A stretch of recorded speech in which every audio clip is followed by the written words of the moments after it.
Avez-vous déjà ressenti comme si une force invisible tentait constamment de vous tirer vers le bas?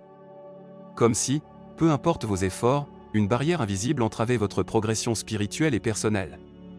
Si tel est le cas, vous pourriez bien être l'un des élus, destinés à affronter des défis bien plus grands que la plupart, mais également dotés des moyens pour les surmonter de manière exceptionnelle. Ce guide n'est pas simplement un manuel, c'est une carte au trésor pour ceux qui ressentent le poids de la responsabilité spirituelle et l'urgence d'un appel supérieur. À travers lui, nous révélerons le message caché derrière la vidéo virale L'élu, éliminez ceci de votre vie immédiatement. C'est urgent, qui a capturé l'attention de milliers. Vous découvrirez comment transformer l'anxiété et la peur en armure de protection divine et comment utiliser la prière comme une arme puissante contre les forces qui tentent de vous détourner de votre chemin. Préparez-vous à un voyage de découverte qui non seulement mettra au défi vos perceptions, mais vous dotera également de connaissances rares et puissantes, habituellement réservées à quelques-uns.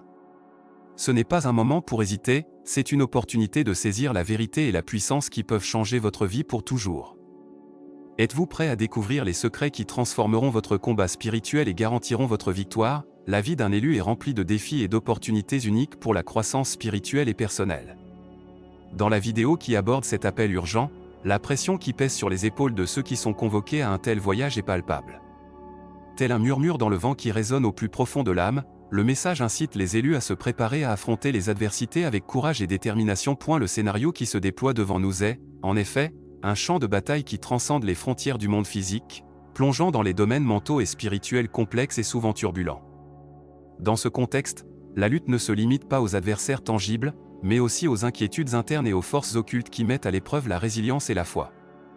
La bataille requiert des participants une armure spéciale, forgée non pas de métal ou de bronze, mais d'une foi inébranlable et d'un engagement constant envers l'élargissement de leurs propres connaissances et compréhension spirituelle. Ces armures sont essentielles pour protéger et renforcer l'esprit et l'esprit contre les assauts incessants du doute et du désespoir. Imaginez alors un jeune homme au seuil de son voyage, capturé dans un moment de profonde introspection alors qu'il se fait face dans le miroir. Le reflet qui lui renvoie son regard le défie de questionner sa propre capacité et le dessein plus grand censé le guider. Cet appel, bien que lourd de poids et d'attente, résonne avec une urgence qui ne peut être ignorée. Toutefois, ce jeune homme n'est pas isolé dans sa quête, il fait partie d'une communauté plus large d'élus, chacun également paré d'une armure céleste. Cette armure, imprégnée de pouvoir divin, ne sert pas seulement de protection, mais aussi de rappel constant qu'ils ne font pas face à leurs épreuves seuls. Chaque élu, donc, ne porte pas seulement le pouvoir divin nécessaire pour affronter et surmonter les adversités, mais partage aussi une connexion invisible avec d'autres qui empruntent des chemins similaires. Ce réseau de guerriers spirituels, bien que dispersés, est uni par la mission commune qu'ils affrontent et par le pouvoir céleste qui les habilite. Ils avancent, non seulement comme des individus dans un voyage solitaire, mais comme les membres d'une armée divinement ordonnée, chacun luttant non seulement pour sa propre victoire spirituelle, mais aussi pour celle de ses compagnons choisis. L'anxiété, souvent minimisée comme un simple malaise moderne, transcende largement cette description superficielle. En vérité, c'est une attaque spirituelle méticuleuse et persistante, une force malveillante visant à corroder la sérénité et la clarté mentale des individus. Pour les élus, ce phénomène n'est pas juste un obstacle occasionnel, il se manifeste comme une barrière significative et constante. Semblable à un brouillard dense et oppressant, l'anxiété travaille inlassablement pour obscurcir la vision claire de la vérité divine, distordant la réalité et s'infiltrant dans les esprits avec des doutes et des craintes infondées. Dans ce contexte spirituel tumultueux, l'armure de Dieu, si puissamment décrite dans Éphésiens 6, émerge non seulement comme une métaphore, mais comme un ensemble vital d'outils spirituels. Cette armure est composée d'éléments spécifiques conçus pour offrir une protection complète, la ceinture de vérité, la cuirasse de justice, le bouclier de la foi, le casque du salut, et l'épée de l'esprit, qui est la parole de Dieu. Chaque pièce a un but unique, destiné à renforcer les élus contre les assauts insidieux de l'ennemi et à préserver l'intégrité de leur mission spirituelle. Et la ceinture de vérité aide les élus à rester ancrés dans la réalité divine, repoussant les mensonges et les demi-vérités qui peuvent causer confusion et désespoir. La cuirasse de justice protège le cœur contre les accusations et la culpabilité que l'ennemi peut lancer en moment de faiblesse. Le bouclier de la foi est capable d'éteindre les traits enflammés des doutes, tandis que le casque du salut protège l'esprit, renforçant les élus contre les attaques visant à ébranler leur sécurité éternelle. Enfin, l'épée de l'esprit, qui est la parole de Dieu, offre un outil non seulement défensif, mais offensif, permettant aux élus de trancher les mensonges et de réaffirmer la vérité de leurs convictions. Avec cette armure, les élus sont parfaitement équipés pour préserver leur paix intérieure et leur foi inébranlable, affrontant l'anxiété non comme une fatalité, mais comme un ennemi surmontable. En s'équipant de la ceinture de vérité, un des éléments essentiels de l'armure de Dieu, l'élu renforce sa capacité à discerner le réel de l'illusoire, fonctionnant presque comme un détecteur de mensonges spirituels. Cette ceinture n'est pas un simple vêtement, mais un puissant symbole d'intégrité et d'honnêteté. Elle sert de rappel constant et d'outil qui écarte les faussetés et les distorsions jetées sur son chemin par l'ennemi.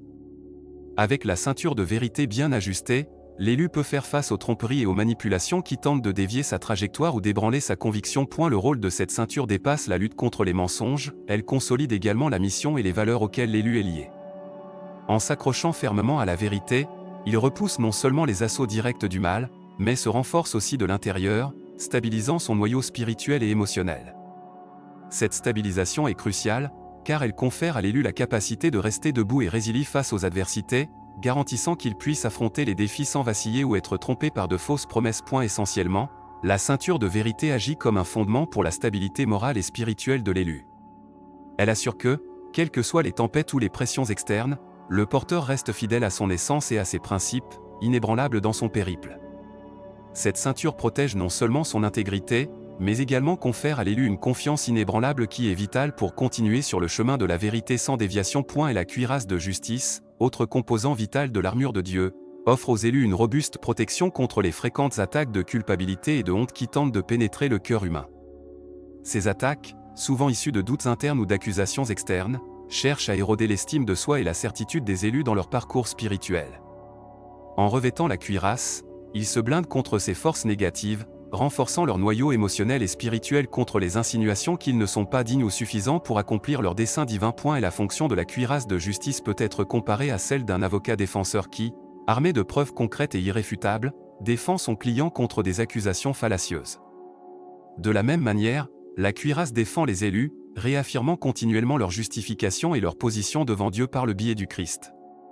Cet élément de l'armure offre non seulement une protection physique, mais agit aussi psychologiquement, assurant aux porteurs qu'ils sont gardés par la justice divine, parfaite et absolue. La cuirasse de justice empêche que les sentiments d'inadéquation et de dépréciation personnelle prennent racine, permettant aux élus de préserver leur dignité et de rester fermement ancrés dans leur vocation. Elle agit non seulement comme un bouclier contre les agressions extérieures, mais également comme un rappel constant de leur propre identité et de la valeur qu'ils possèdent en Dieu. Avec cette cuirasse, les élus peuvent affronter les défis et les critiques du monde la tête haute, certains de leur mission et de l'approbation divine qui les accompagne. La prière agit comme la ligne de communication directe entre les élus et le divin, un canal ouvert et puissant qui transcende non seulement les limites du monde visible, mais pénètre également le domaine spirituel avec force et clarté. Pour ceux qui en comprennent profondément la signification, la prière dépasse une simple routine quotidienne, elle devient une stratégie puissante de guerre spirituelle, un outil qui invoque la puissance et l'autorité divine pour surmonter les défis et les conflits rencontrés sur le chemin spirituel. Tel un général utilisant une radio pour coordonner minutieusement les mouvements et les stratégies de ses troupes, les élus emploient la prière pour synchroniser leurs actions avec la volonté de Dieu, veillant à ce que chaque pas soit en parfaite harmonie avec le plan divin. Cet alignement est crucial, car il fortifie les élus, les dotant de la sagesse et des conseils nécessaires pour rester fermes et résilients face aux assauts et aux stratagèmes de l'ennemi. La prière efficace agit comme un bouclier spirituel, protégeant non seulement l'individu, mais aussi la communauté des fidèles, créant une forteresse de foi et de communion impénétrable. Au-delà de son rôle défensif, la prière se présente également comme une arme offensive. Elle permet aux élus de lancer des attaques précises contre les forces du mal qui tentent d'entraver leur chemin et de détourner leur mission. À chaque mot prononcé en prière, ils envoient des flèches de lumière capables de démanteler les œuvres des ténèbres, de révéler les vérités cachées et de déclencher des changements positifs tant dans le domaine spirituel que matériel. Prier avec confiance transcende l'espoir simple que les mots atteignent les oreilles de Dieu. C'est une certitude ferme et inébranlable que chaque prière est non seulement entendue, mais également exaucée. Cette confiance provient d'une compréhension profonde de la nature de la communication divine, où chaque supplication est reçue avec une attention bienveillante et où chaque intervention divine est une réponse directe à l'appel des fidèles. Il ne s'agit pas d'un simple échange de mots, mais d'un dialogue sacré et puissant, empli d'amour et de dessein. Imaginez la relation entre un père dévoué et son enfant, où le moindre murmure de besoin ou de crainte est promptement accueilli avec compassion et bienveillance. De la même manière, les élus peuvent être assurés que, lorsqu'ils s'adressent à Dieu avec sincérité et des cœurs ouverts, il y répond avec la même promptitude et dévouement. Il n'est aucunement de demande trop petite ou insignifiante, car chaque préoccupation des élus revêt une grande importance aux yeux du divin. Cette dynamique élève la pratique de la prière au-delà d'un simple rituel religieux, elle devient une conversation continue avec un Père qui non seulement écoute, mais répond activement.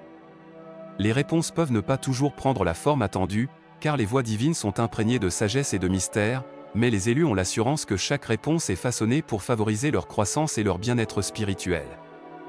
Cette certitude confère une paix profonde et une résilience qui permettent aux fidèles d'affronter les défis de la vie avec une foi renouvelée et renforcée. Au-delà de son impact individuel, la prière unie possède le pouvoir extraordinaire de renforcer la communauté des élus, créant un solide réseau de soutien spirituel qui transcende les frontières géographiques, culturelles et confessionnelles. Lorsque les élus se réunissent pour prier, que ce soit en petits groupes ou en grandes assemblées, ils établissent un lien puissant qui renforce la foi de chacun et consolide l'unité entre eux. Cette pratique de prière partagée fonctionne comme le fil qui unit une tapisserie, entrelaçant les expériences et les espoirs individuels dans une mosaïque collective de croyances et de soutien mutuel. Chaque fois qu'un groupe d'amis ou qu'une communauté se rassemble pour partager leur fardeau et élever les uns et les autres en prière, ils bâtissent une fondation de foi plus solide et interconnectée. Cette fondation ne soutient pas seulement chaque membre individuellement dans les moments d'adversité, mais elle consolide également l'ensemble du corps de croyants, renforçant leur capacité à affronter les défis et à surmonter les obstacles. La prière collective active un réseau dynamique d'énergie spirituelle et de soutien, où chaque membre bénéficie du renforcement moral et émotionnel provenant de leur lien commun. Cet acte de prier ensemble n'est pas simplement un rituel d'encouragement, mais une puissante activation du pouvoir collectif de la foi.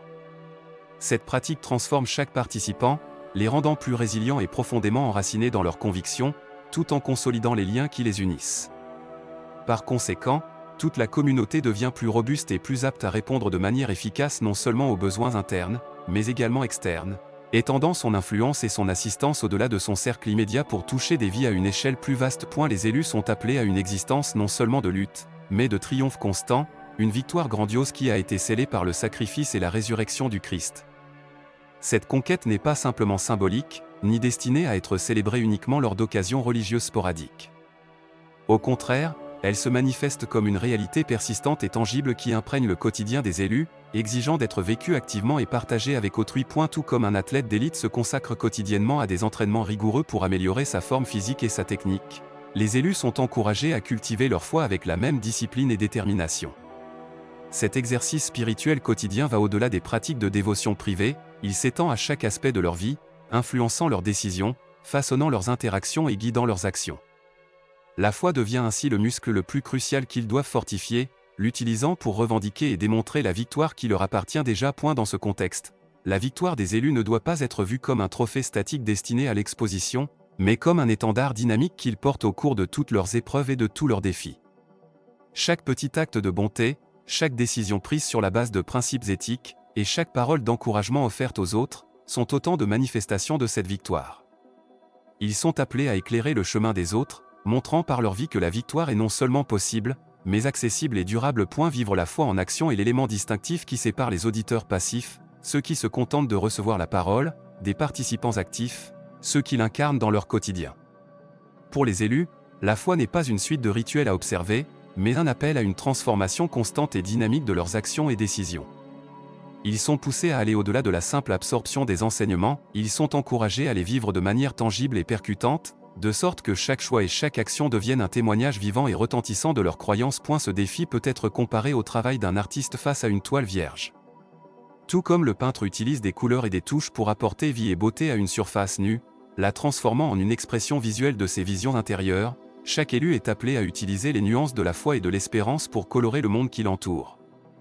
Il ne s'agit pas seulement de prêcher la parole, mais de la manifester à travers des actes de compassion, de justice et d'amour, transformant leur environnement en une démonstration palpable du pouvoir transformateur de la foi. Ce processus de peindre le monde avec la foi n'est pas un acte solitaire, mais une collaboration continue avec la communauté des croyants et avec l'Esprit Saint. Chaque interaction, chaque décision prise sous la direction divine, ajoute une nouvelle touche au mural collectif de l'humanité. Par cet art vivant, les élus ne se contentent pas de déclarer leur foi à ceux qui les entourent, mais encouragent aussi les autres à trouver leur propre palette d'espérance et à contribuer au vaste tableau de la transformation spirituelle et sociale. C'est le moment de réaffirmer l'engagement envers le chemin spirituel et de renforcer les liens avec la communauté.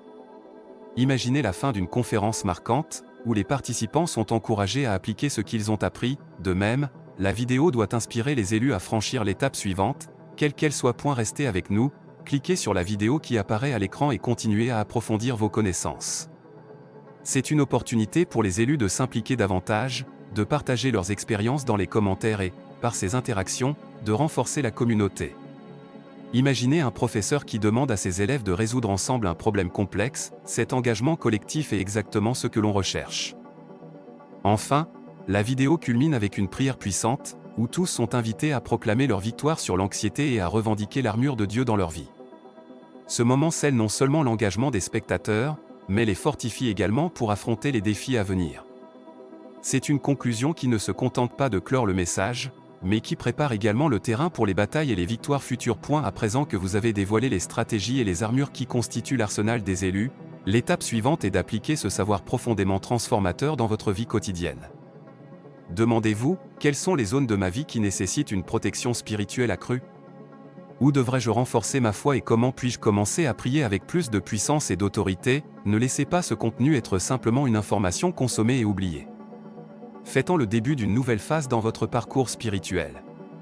Partagez vos expériences et découvertes dans les commentaires ci-dessous, engagez-vous avec d'autres qui suivent le même chemin et construisez une communauté de soutien mutuel qui renforcera votre foi et élargira votre impact. Rappelez-vous, la victoire a déjà été remportée, mais c'est à vous de vivre chaque jour en accord avec ce triomphe. Abonnez-vous à la chaîne, activez les notifications et ne manquez aucun de nos futures vidéos qui continueront de vous guider dans cette quête transformatrice. Ensemble, nous pouvons relever tous les défis et atteindre les victoires qui nous sont promises.